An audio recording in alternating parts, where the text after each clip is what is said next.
King of Fighters 2002 is a standout installment in the long-running King of Fighters (KOF) series, developed by SNK Playmore. Released originally for the Neo Geo arcade and home console in 2002, it is widely regarded as one of the best entries in the series and remains a favorite among fans and competitive players. King of Fighters 2002 is a return to the franchise's roots, featuring a streamlined experience. Unlike previous entries, it does not have a story mode but is instead a dream match game, where characters from various King of Fighters timelines come together. The game refines the classic 3-on-3 team battle system, where players pick a team of 3 fighters and engage in a tag-style combat format. One team must eliminate the other to win. Max Mode is a key gameplay mechanic in KOF 2002, enhancing the combat experience. Players can activate it after filling their power gauge, allowing them to cancel moves and extend combos for devastating damage. The game also features super cancels, enabling players to interrupt specific moves and chain them into more powerful attacks, adding depth to combo possibilities. In the late 1990s and early 2000s, SNK Corporation was facing serious financial difficulties. The Neo Geo hardware, which had powered SNK's games for over a decade, was aging, and SNK was struggling to compete with more advanced arcade and home consoles like the Sega Dreamcast and Sony PlayStation 2. In 2001, SNK officially filed for bankruptcy and was dissolved. However, the company's assets, including the King of Fighters franchise, were acquired by Playmore Corporation, a new company formed by Eikichi Kawasaki, SNK's original founder. SNK was rebranded as SNK Playmore, and with this reorganization, the development of King of Fighters 2002 was greenlit, primarily as a way to bring the franchise back to its core fan base.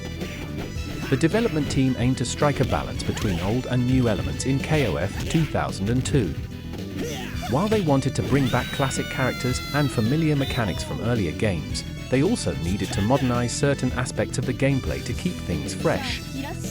The roster is a reflection of this balance, featuring iconic characters from early entries like Kyo Kusanagi, Terry Bogard, and Ryo Sakazaki, while also incorporating characters introduced during the Nest saga, such as Cooler Diamond and K9999. The reintroduction of the Max Mode system was a deliberate choice, blending elements from KOF 98's advanced mode with new features.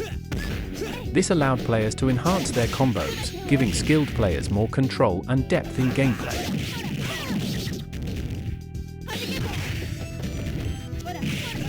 During the development of King of Fighters 2002, the team faced several technical difficulties primarily due to the limitations of the aging Neo Geo hardware, which was over a decade old by the time of the game's release. KOF 2002 was developed for the Neo Geo MVS, arcade, and AES, home console, systems, which were launched in 1990. The Neo Geo hardware was already showing its age by 2002, especially when compared to newer arcade platforms like Sega's Naomi or the Sony PlayStation 2-based hardware. The Neo Geo's Motorola 68000 CPU was only 12 MHz, far less powerful than the processors in competing systems. This created significant constraints on the number of sprites, animations, and effects that could be processed simultaneously. Due to the limitations of the Neo Geo's limited memory, RAM and ROM, SNK Playmore had to reuse many character sprites and animations from previous games in the King of Fighters series, particularly from KOF 98 and KOF 2001. While this was a common practice in earlier KOF games, by 2002, fans were beginning to notice the lack of fresh assets. Some characters received updated animations or moves, but for many, the sprite work was largely identical to their previous appearances. The development team faced criticism for this reuse, but they had little choice given the budgetary and hardware limitations. The Neo Geo sound capabilities were also dated by 2002. The Yamaha YM2610 sound chip, while capable of producing good quality music and sound effects, had limitations in how much audio data could be stored and processed. In KOF 2002, some of the sound effects and voice samples were reused from older games and were compressed to fit within the memory constraints.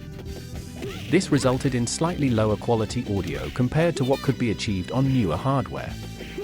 Additionally, the music in KOF 2002, while well composed, had to be compressed heavily to fit on the cartridges, leading to a noticeable drop in audio fidelity when compared to newer games on CD or DVD-based systems. King of Fighters 2002 performed relatively well in terms of sales, especially considering the circumstances under which it was released.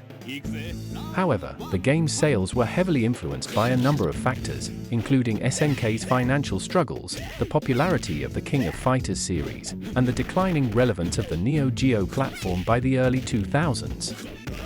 KOF 2002 was primarily developed for the Neo Geo MVS arcade platform, and in this context, the game was quite successful. In arcades across Japan and Latin America, where the King of Fighters series had a particularly strong following, KOF 2002 became a major hit. The game was one of the most popular fighting games in Japanese arcades in 2002. While it didn't surpass Capcom's Street Fighter III, Third Strike or Guilty Gear XX in terms of total earnings, it held its own as one of the top-grossing arcade games of the year. In regions like Mexico and Brazil, King of Fighters 2002 became a huge hit. KOF games were incredibly popular in these regions, often more so than Street Fighter or other fighting game franchises. KOF 2002 continued the tradition of being a staple in arcades, and its competitive scene flourished. The Neo Geo AES, home console version of KOF 2002 saw much lower sales compared to the arcade version, primarily due to the high cost of Neo Geo cartridges and the declining user base of the platform by 2002. By this time, the Neo Geo AES was no longer a mainstream home console, with very few units being produced and sold. The AES version of KOF 2002 was considered a collector's item, with cartridges being sold at high prices, often over $300 per copy. Despite the limited sales, the AES version is now a highly sought-after item among collectors of retro gaming hardware, and copies of the game fetch high prices on the second-hand. As we look back on King of Fighters 2002, it becomes clear why this entry stands out as a true classic in fighting game history. Despite the technical challenges posed by the aging Neo Geo hardware and the financial struggles of SNK Playmore, the development team managed to deliver an exceptional gameplay experience that resonated with fans worldwide. From its refined mechanics and expansive roster to its highly competitive nature, KOF 2002 not only paid tribute to the series' roots but also introduced a level of depth and balance that would keep players engaged for years to come. Whether you're stepping into the ring for a casual bout or aiming to master the intricacies of the max mode system, KOF 2002 offers something for everyone. Even today, King of Fighters 2002 remains a beloved staple of the fighting game community, with re-releases and tournaments keeping its legacy alive. The game's competitive scene, especially in regions like Japan and Latin America, is a testament to its lasting appeal. It's not just a relic of the past, but a living, breathing part of fighting game culture that continues to inspire both new players and longtime fans alike. As we move forward, KOF 2002 serves as a reminder of how great design, fan dedication, and a deep love for the genre can create a timeless experience. Whether revisiting it for nostalgia or discovering it for the first time, KOF 2002 is a game that will always have a special place in the heart of fighting game enthusiasts.